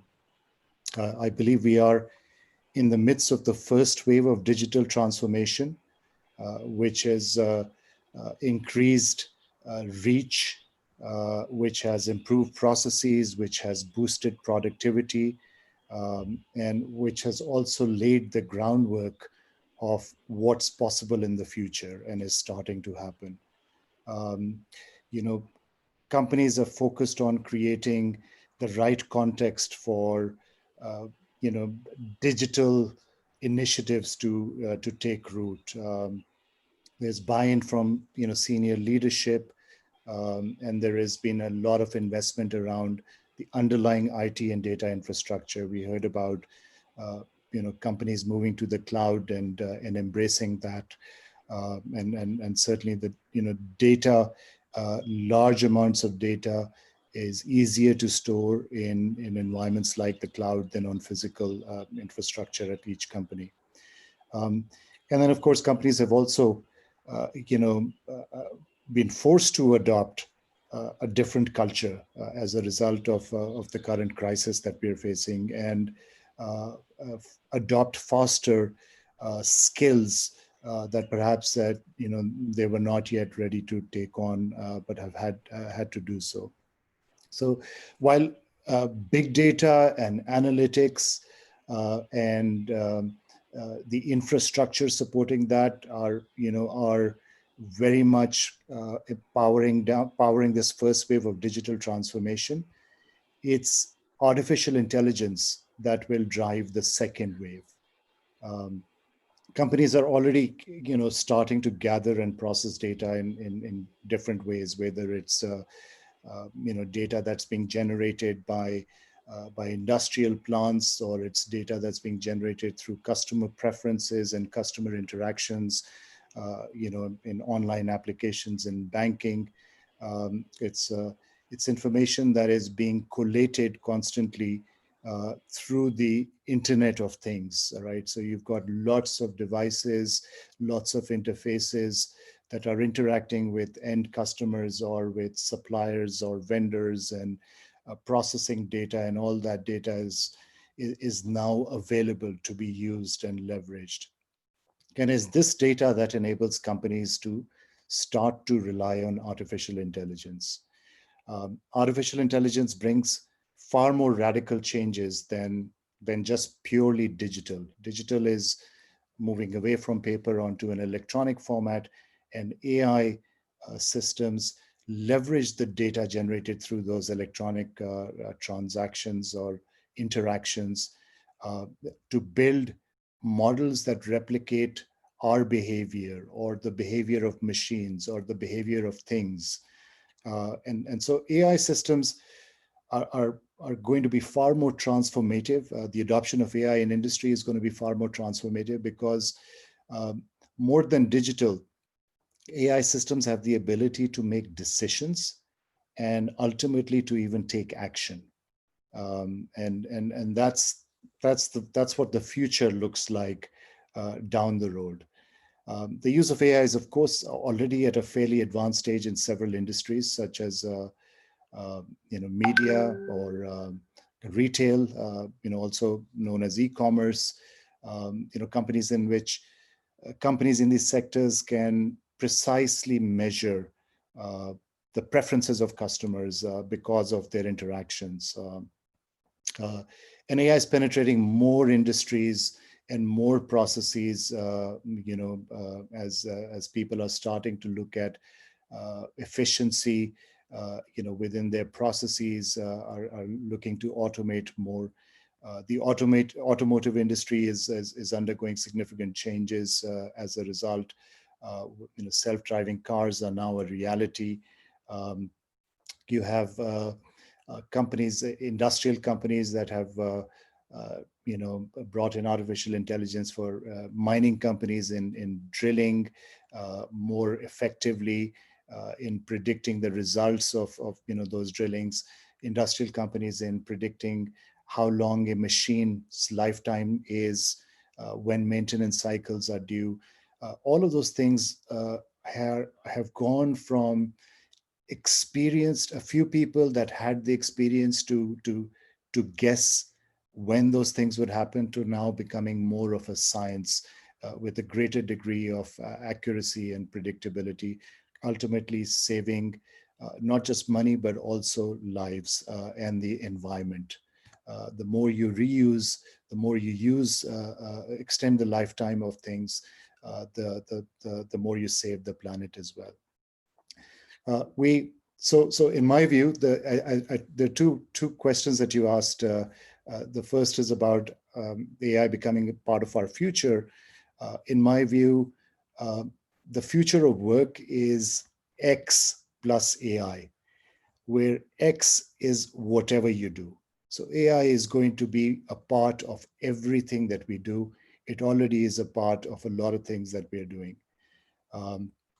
It remains to be seen how quickly companies will adopt AI and how pervasive it will become. I think it does depend upon the importance of AI or being just digital for competitive advantage in any industry, as well as the maturity of the company itself. And I think this current crisis has helped accelerate companies towards that path. With regards to the second part of your question, how AI can help deal with such crises in the future, AI has already been utilized widely to deal with many aspects of the current pandemic. For example, medical and pharmaceutical companies have leveraged AI and machine learning to vastly accelerate the processes involved in first identifying the key characteristics of this virus, and then to develop targeted therapeutics and targeted vaccines eventually, much faster than ever before. It's just not been possible to do this without the amount of digitization and AI that's available. That's available now. We can do it now. Of course, public health organizations across the world have used AI models to predict, what happens with the pandemic across their populations, where it spreads, how fast it spreads, track and trace, taking the data from track and trace and extrapolating that, as well as how countries can optimize the use of resources such as ventilators and even hospital beds across the country. How you can match supply and demand in those cases. AI models have helped with that. We at Empiricae is a software company, have looked at how we could utilize AI to help many of our customers who were being challenged during the pandemic of trying to trade off between continuing to be productive with keeping their employees safe, and that's not a trade-off that any company should have. So we focused on what we could do to help companies keep their workplaces safe and their employees safe. And in order to do that, we leveraged computer vision AI, and we developed models that help our customers to be able to, in real time, monitor the compliance of their COVID-related guidelines that keep their workplaces safe. Things like we know that the infection of COVID can really only be stopped by social distancing and face coverings in the absence of a vaccine. And if you just exercise those two things, in your organizations and in your companies, you can drastically reduce the infection across your workplaces, and hence also the disruption to your business or to the productivity, of your people. And so we leverage computer vision AI to help our customers monitor in real time whether people were wearing masks, face masks, whether they were wearing them correctly. We help them monitor whether anybody on site is violating whatever social distancing guidelines you put in place, if it's 6 feet or 3 feet, and we send alerts. We send alerts to whoever is responsible for monitoring a particular space, a floor, a factory, a branch, and we have the ability to send alerts to employees as well. This inculcates a practice in people when they receive alerts or when they're told that they've not been doing something properly, to start to practice it and do it more properly. So it creates a culture and a behavior of people just putting into practice things that they are being told and being trained on, but they require a little bit more to do so. It helps companies to really gauge through accurate and objective data what is the risk of infection in their workplaces, and helps them pinpoint through the use of dashboards and heat maps, where the problem areas are, where a company can then do some targeted education or put in place some specific physical barriers or measures, that will just reduce the number of social distancing violations or face covering violations, and so on. We also help monitor occupancy levels in a particular space. So if there are more than X number of people, that would be considered crowding, and again, we send alerts out. So we're doing our bit to help keep our customers' workplaces safe through computer vision, artificial intelligence, and this is something that's being used in corporate offices, and it's being used in industrial plants that now not only have a good understanding or an accurate and objective understanding of the real risk of infection in their environments, but have also reassured their employees that they're doing a lot more to protect them from infection in the workplace. So they reassured the employees that this is a safe place to come back in. And more importantly, here in the United Kingdom, where I'm talking to you today from, and in the rest of Europe, it's allowing governments, to balance the trade-off between keeping businesses open, but also protecting populations. So it's a way to be able to manage the risk, associated with the infections in the environment. And really for businesses that we have seen in the food processing industry here in the UK, there have been plant closures, several plant closures. The main, and in a number of those closures, when infection spread in large numbers, the infection was spread by asymptomatic people. So people that at entry points whose temperatures were not elevated, who themselves felt fine and didn't feel sick, they passed all the screening criteria that companies had, and yet they were infected, and they came in and they infected hundreds of people in factories here. So it's to protect against that we have to make sure social distancing and face coverings guidelines are in place, and for businesses to monitor them all the time and in real time, and be able to assess themselves as safe environments for their employees. Thank you, Salman. And we've got one more question to go here is, and this, I'd like to start off with you, Rehan, is how many of you would say your organization has been using analytics to respond to the challenges that have arisen from the pandemic? And how do you see the integration and use of data in your next phase of normal life? So if you could start us out, Rehan, but that question's open to the whole panel. And you're on mute.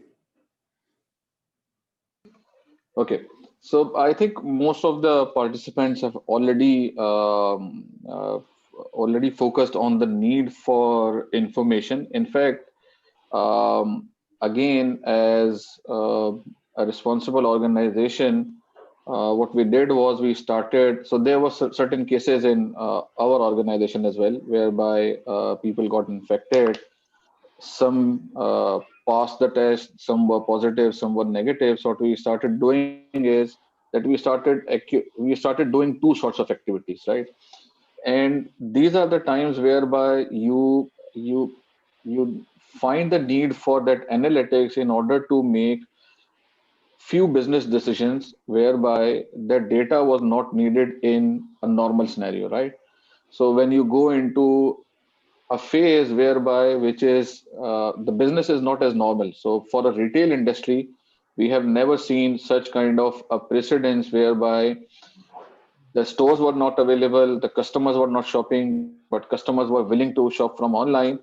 So since we have presence in UAE, GCC, UK, Pakistan as well, so we had to analyze new trends of the data, which we have never seen and which we have never worked on in order to make those decision makings, right? So most of the factors were related to how much we sold last year, what should be the inventory position for this year.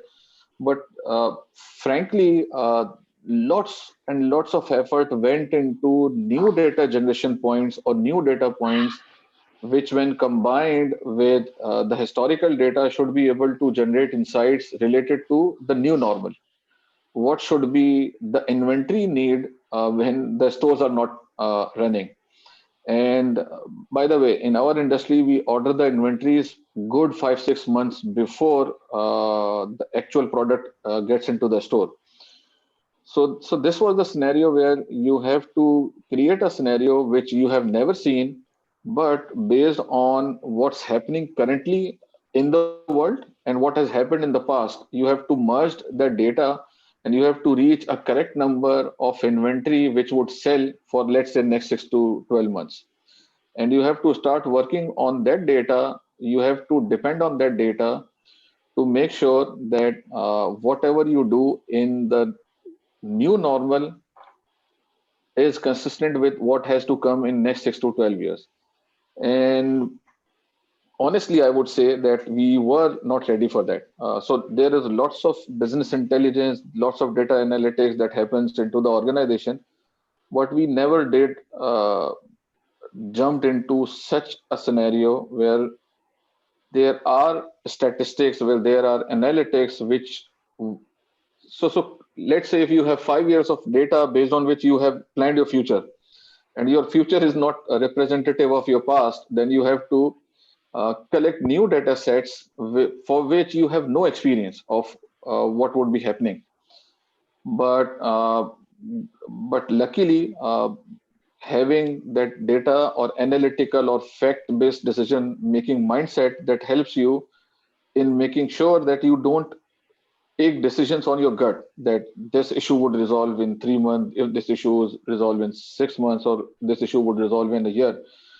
So, so what we did was we actually had to create multiple scenarios that if if this problem gets resolved, let's say in 6 months, what should be the inventory levels and even what should be the pricing levels at which we should be offering these products to the customers.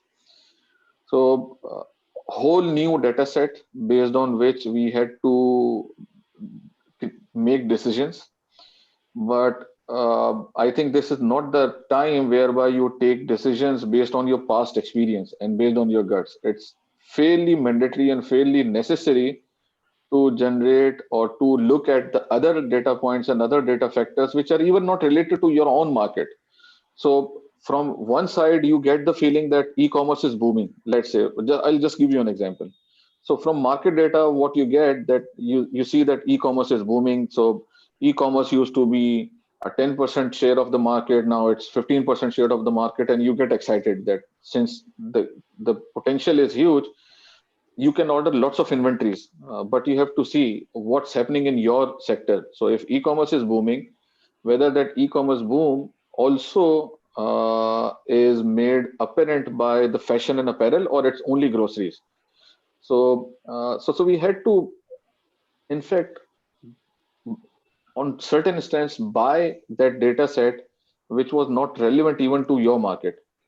But ultimately, that data helped us in making some very critical decisions. If we would have taken those decisions. Rehan Saab, I'd like to add one thing here that, what you've said is that we need to really process, understand, and analyze what we have collectively experienced together during different phases of this crisis, because you mentioned, the beginning and now how we've had to sort of navigate it all throughout the different phases and use that information to influence how our peers or how our organizations are moving forward in new ways and constantly innovating, because nothing's the same as it was, say, even a month ago.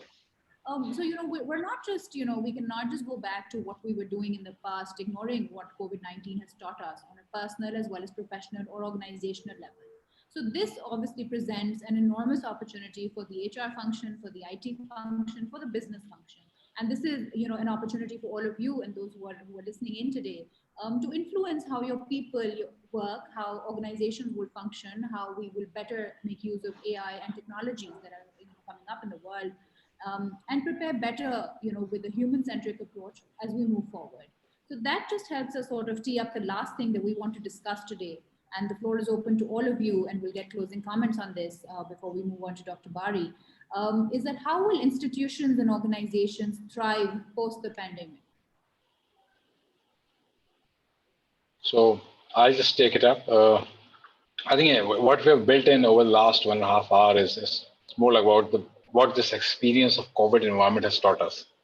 And I think one of the things that we talked about is that it has taught us about being a true human being. And there's been a whole lot of difference in the quality of relationships now what we're having with our teammates, with our colleagues, with our business sponsors, with our stakeholders, and within our family, because working from home also gave a lot more time to spend with family while you're working.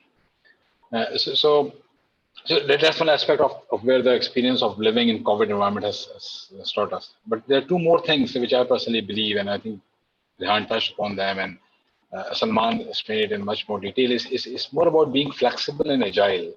It's something that we are now going into the phase. And in this time of unprecedented changes, it's very crucial to adopt quickly and to embrace the new technology. AI is. When people used to talk about 6-7 months back, even it is more like people think, even in the literate people think of it as a luxury, not even realizing that the Siri in the iPhone is also an AI component, not even realizing the Google Maps are actually working on the AI, and not even realizing lots of things. But now this has actually given us the realization that it is crucial to adopt quickly, embrace the new technologies, and just change our mindset also. I'll just share an example building upon what Salman Sir mentioned is like, like in our fields, we have plants and that need to be operated. And, we wanted to reduce exposure, which we want to make it a minimum people of actually going and getting information from those plants. So why can't we have industrial internet and IoT, those actually get all this information which is currently been captured manually or on Excel. And once we get it, then we come up with some sort of what we call the digital command and control center.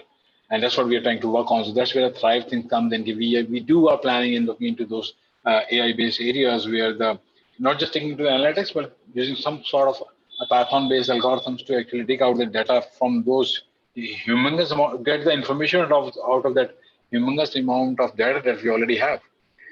So I think that is something, having the agility is going to be the true competency going forward of any effective remote work, I must say. It could be the saying, for example, the days to come of the new norm that we've been seeing, it could be one of the measurement of one's productivity could be done based on the agility. And agility means embracing these technologies with a much faster pace and actually giving it a try at least. And we have seen when these things are tried and then they work out to be more beneficial. And it doesn't cause into the element of actually, there was a classical concept that when AI will come and the jobs will go away. We have seen the jobs going away right now, and we are anticipating lots of jobs going away in 2021 globally because the way the pandemic is going to stay and by the way the other things are actually impacting it. And so it's not just the AI is going to take the jobs away. It could be the pandemic like these that can take the jobs away. So sometimes you need certain things and tools which will enable you to actually move faster and act faster and decide faster. So this is something, my 2 cents is to be more flexible, more agile, be it a technology, be it a human relationship, be it more of a, what do you call them, that change of mindset has to come to move from a time-oriented to the task-oriented setup sort of a thing. Sir, would you right, like to add I'd just like to add something here. I think, sorry, Aksa? Go ahead. So, all right. Just to add to what Tanveer Saab was saying, just one component, I think, in terms of agility, at least that I can see, in terms of the way human beings actually relate to agility. We look at it from the concept of organizations and how agile organizations are in this VUCA world, how quickly we can adapt, how quickly we can also understand that this is just one of the pandemics which has come in. It may be something which has hit us as a huge stone, but then there will be others. And this may not be going anywhere. So there may be superimposed by other challenges of similar nature and similar magnitude. So I think the internal thought process which we need to look at essentially requires that we look at all these components, and organizations need to integrate agility, innovation, and really hit the ground running at all times and be able to transform as we speak. Because if you look even 15 to 10 years back, a number of really top organizations no longer exist. And this can happen. We may, from the organizational perspective, become extinct pretty soon if we are not able to understand where we stand.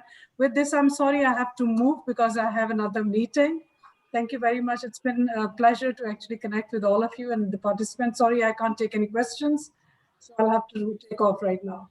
Thank you so much. Thank you. Thank you, Alia. Thank you. Thanks. Bye.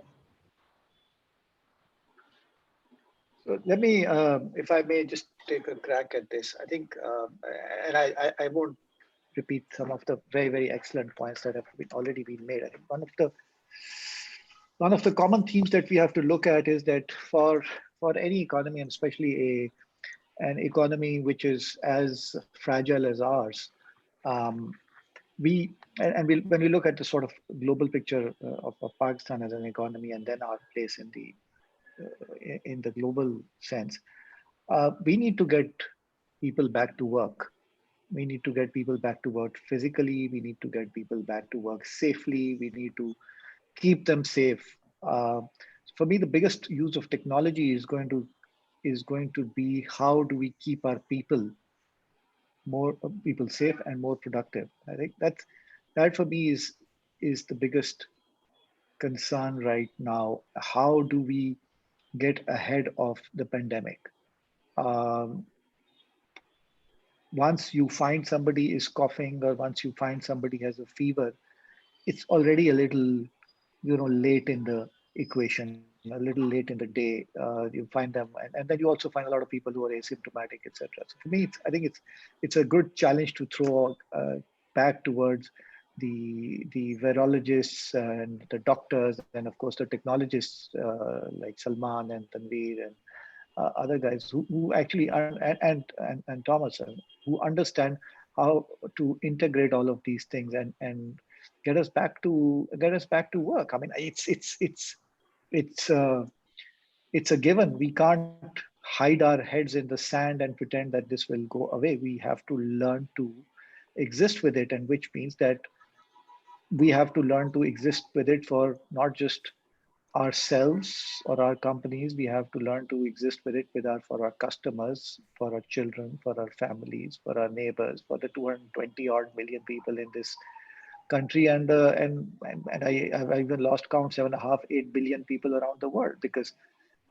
anybody can be a vector, and then it just it just goes on and on.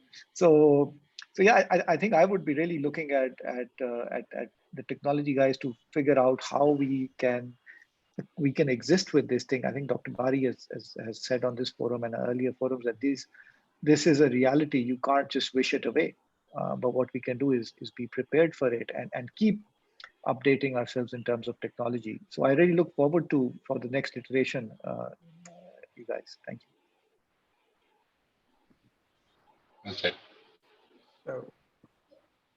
So, Brar Saab and Saira, if you'd like to add to this before we move on to Dr. Bari's closing. Aksa, I heard what Alia had said and Tanveer had said, and then what Mr. Inam has said. AI is going to be extremely important. However, people are going to continue existing. We need to continue being empathetic. But what we need to start doing now is we need to see alternate forms of employment. So as AI becomes more robust, organizations would have lesser and lesser jobs, but lesser and lesser jobs in the organized sector.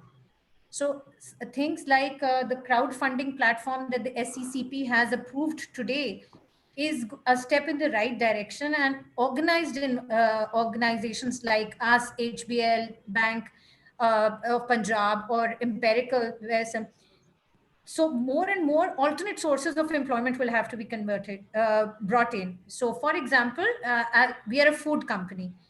Our food gets translated into different stakeholders. So there is the organizations like Food Panda, where people are buying food which is pre-prepared by others. So how can we help create jobs if we are not giving jobs to more workers at our plants because of more PLC machines? What do? We create in-house employment. So the COVID has actually given us an opportunity to experiment with a lot of new kind of work, because the population is not going away anywhere. And if you start shortening this lifespan of employment, you will have a lot of security problems in the country or anywhere in the world. So in order to curb that, the organized sector would have to start looking at smaller budding platforms to support. And the entire supply chain would have to be reviewed once again. And bits and pieces of that supply chain would have to be supported so that people start earning, and that otherwise we will hit the depression.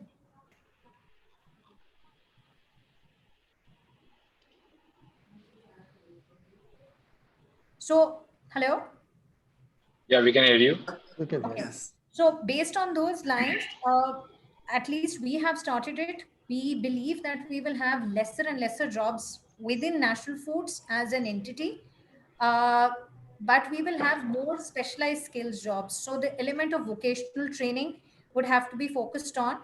and organizations need to start looking at that either from their CSR platform or public-private partnerships. So that is one area. At the same time, with lesser people, the need to be more empathetic, to be more flexible in terms of how people operate. And I remember somebody mentioning the KPI based way of working would now become more, I think Salman did, so would now become more the need of the hour as compared to a long term, a year to 3 years to 5 years. We don't have that kind of time anymore. So the entire compensation benefit strategy, the entire way that an organization works will have to be reviewed because the time spans have significantly reduced. Absolutely. Abrar, if you'd like to add something to this before we move on to Dr. Bari's closing. Yeah, thanks. I think most of the things people have said, but if I was just to identify a couple of points, I would believe that going forward, we will become far more data-driven and data-enabled organizations. We will also need to learn to move away from monolithic technology platforms to more modular, more microservice-based platforms, so that we don't need lots of people coming together to make any new change. We are able to do small things in small teams, and we're able to make those changes happen quickly in an agile manner at a much faster pace with an involvement of very small teams. We will also need to educate our customers a lot more, and we will need to empower them a lot more to be able to do most of the things digitally. And hopefully, as the economy moves towards becoming less cash and more digital, that will make our lives more simpler and easier in order to help move the customer towards becoming more empowered in terms of the way they take their decisions, the way they go out and manage and control their finance. And the fourth thing this experience has taught us is that going forward, the importance of staying connected, being able to stay connected with your team members, and being able to communicate. I think what this experience has taught us is no communication is enough. You can never over communicate. It's okay if you feel you're over communicating, communicate, engage.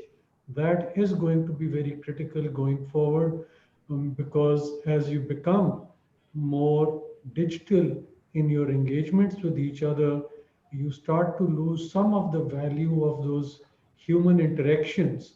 You will need to compensate that by becoming far more aggressive, far more high frequency in your communications, in your engagements, and in your reach to a whole range of the organization and far beyond your immediate set of teams or your immediate set of people that you manage.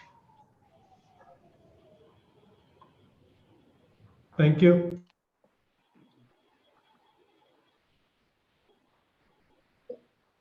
Yes, Aksa. Dr. Saab. Thank you for such a lovely discussion, knowledgeable discussion, listening to so many good people. First of all, regarding the analysis, healthcare has always been a data-driven and analytic. And the success of Pakistan in combating, controlling this pandemic has been the testing, tracing, quarantine, and then analyzing it on a daily basis, on an hourly basis, and then reacting to it and doing first strict lockdown, then coming to smart lockdown, and then micro lockdown. So on the surface, which appeared on the media, there was disconnect between the federation and the provinces, but internally NCOC and the provincial task force were one, and data was shared on the national level and analyzed, and actions were taken.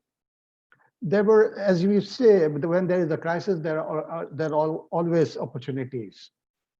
We have to unfortunately, when we were hit with this pandemic, the health infrastructure was fragile. Why it was fragile? Because our healthcare budget has been 0.7 for so many decades. So the healthcare budget has to increase. At least 3% of the GDP should go into the healthcare. US and they have about 13 or 14, 15% of their budget goes to healthcare. There has been a very good private-private partnership, private-public partnership, and this should continue. Then telehealth, the world has changed. Post-pandemic world is different, and we have to learn to live with this virus or with any pandemic. And since we have to be prepared for that, technology will definitely play a role. Telemedicine will be the norm. There should be some control on social media because that was very negative thing which has affected this pandemic. So the other problem is we were dependent on everything from the equipment or testing kits or VTMs, or we have to import. So this has provided an opportunity to the industry. The PPEs, we are now preparing, manufacturing PPEs in Pakistan, world class, they are exporting also. So we have developed ventilators, started manufacturing ventilators, monitors, ultrasound machine, and we have to be self-sufficient on all these things. Unless we do that, it will not be possible to. So this is basically the other thing which is important to balance in workplace and family life. The pandemic has taught us.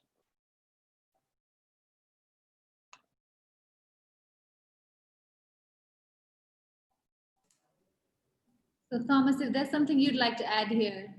No, I just wanted to applaud that. I think that's one of the main takeaways. It's the balance. And all of us have learned it every single day in the last 7 months. So I really applaud that comment, Doctor. Thank you. So with that, we're ready to close our event. We did have some questions, but they were, I think, already answered. There was one on cybersecurity, which was already answered by Rehan and Tanveer. We are happy to wrap up now. Thank you very much to all our panelists for joining in today. If there's anything that you'd like. After one thing I have to add one more thing, because